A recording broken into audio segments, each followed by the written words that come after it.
Warcraft 2 and Warcraft 3 were very important influences on our game, the World of Warcraft. So, once again, the silhouettes, colors, and proportions, we wanted to really mimic a lot of the things that had been done previously, yet pull these out more for a down in the world third person or first person point of view rather than the sort of God mode view of playing overhead in an RTS.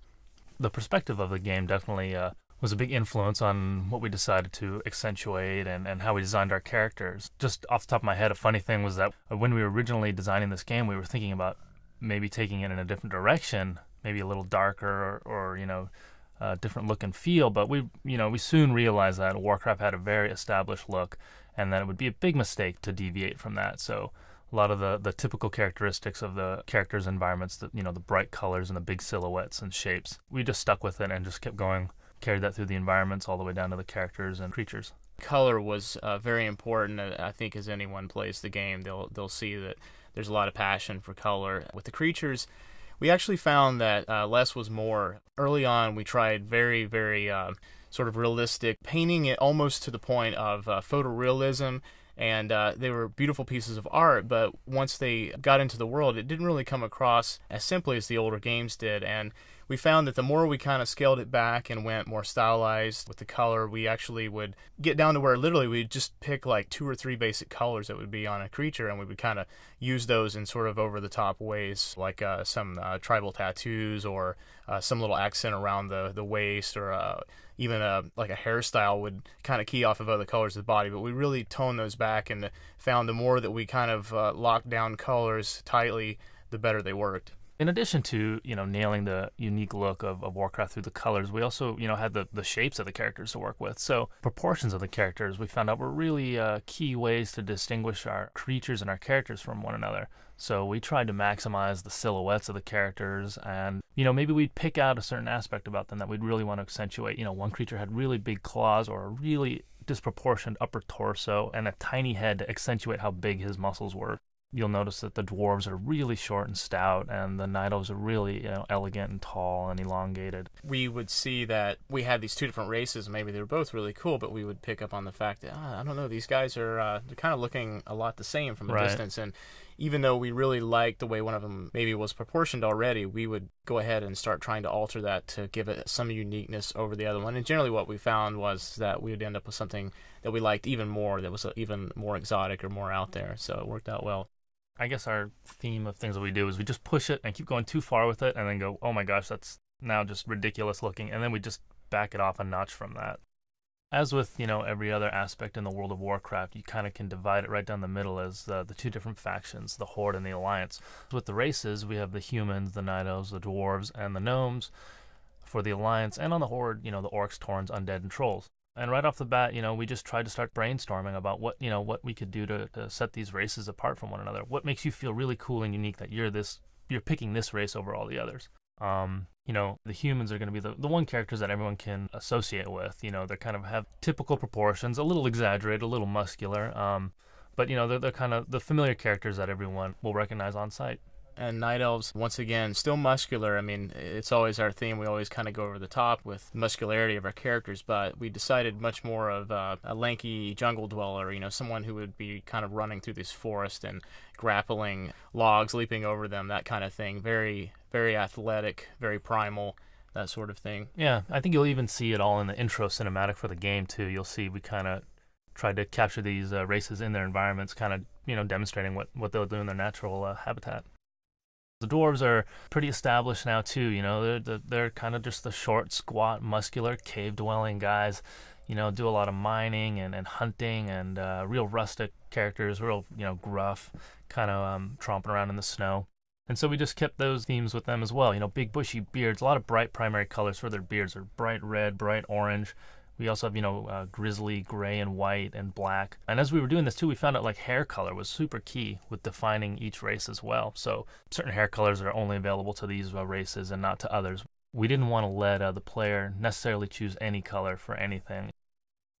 The gnomes kind of came in late into the game. We had gnomes come in with, this sort of a need to add, we felt one more race per Alliance Horde. So the gnomes filled in on the Alliance side, and we have these kind of short, squat, little comical characters that have sort of outrageous hairstyles. We felt with their small size, probably the best thing that we could do was to really over-exaggerate their head, and not only that, but what you always see on top of it, their hair. We had a lot of fun with some crazy beard, mustache combinations to really start defining the gnome male in particular. The artists working on that would draw from some of the European and North American beard contest and mustache contest. Just completely like outlandish stuff, but it was a lot of fun and people would just get a kick out of it. So he implemented a lot of those just for flavor.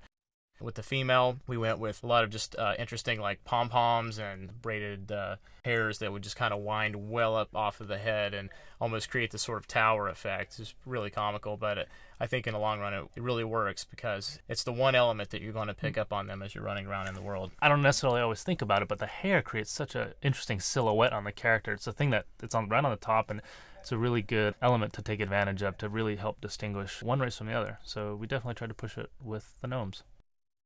On the opposite side of the spectrum from the Alliance, we have the Horde, and that's the Orcs, the Tauren, the Undead, and the Troll races. Once again, the Orcs were already designed from Warcraft 1, 2, and 3.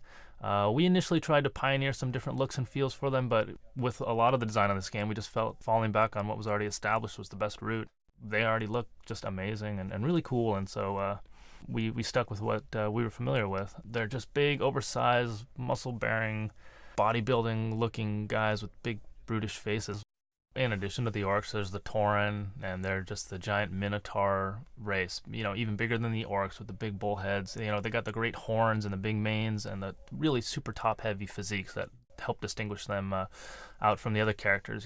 It's really cool to see these characters all lined up, because from a distance you can always pick out who's the gnome, who's the dwarf, who's the Tauren.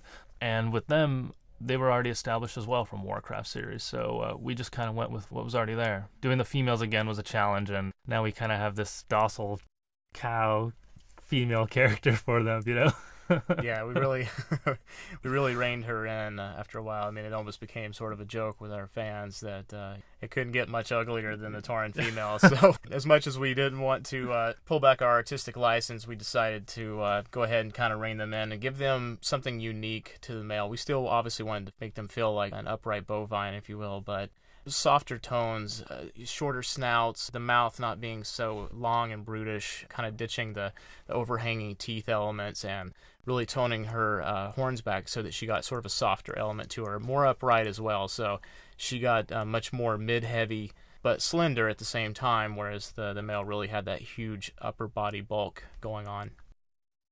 The third race for the Horde was the Undead, and I don't think there were any other races in other online games where you were able to play Undead race, so we were really excited about that. Initially, we went through probably a dozen different design concepts for what they would do and how they would evolve while you play them, and whether you would turn more into an ethereal type of creature or more of a Death Knight type of thing. But in the end, we just went with a character that you would be able to keep and retain throughout the course of your experience playing the game. So, we have a bunch of really cool different wacky concepts for these creatures.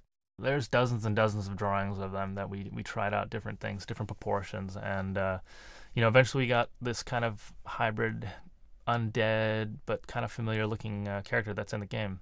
We had gone the full gamut from sort of just a thin, pale, emaciated human, which very obvious from the get-go that just really wasn't exciting us, to these just hulking, heaping mounds of decaying flesh, with the evil eyes. And we're like, well, that's certainly out there, but it's probably almost more bestial than what we want a player character to be. I firmly believe that it's important that there's some relatability to the character that you're playing, that there's still got to be some more down-to-earth element to them, even if they have like some very outrageous elements. So we kind of realized we were going to have to find that sweet spot in the middle. What we ended up really opting to was trying to give them sort of a standard physique, but really play off of some decaying elements where they had some cool shapes and silhouettes defined from like a midsection kind of being missing, or mid part of their leg or arms missing, and then also with some really cool, like, fun hairstyles and little bone protrusions that would happen across their anatomy.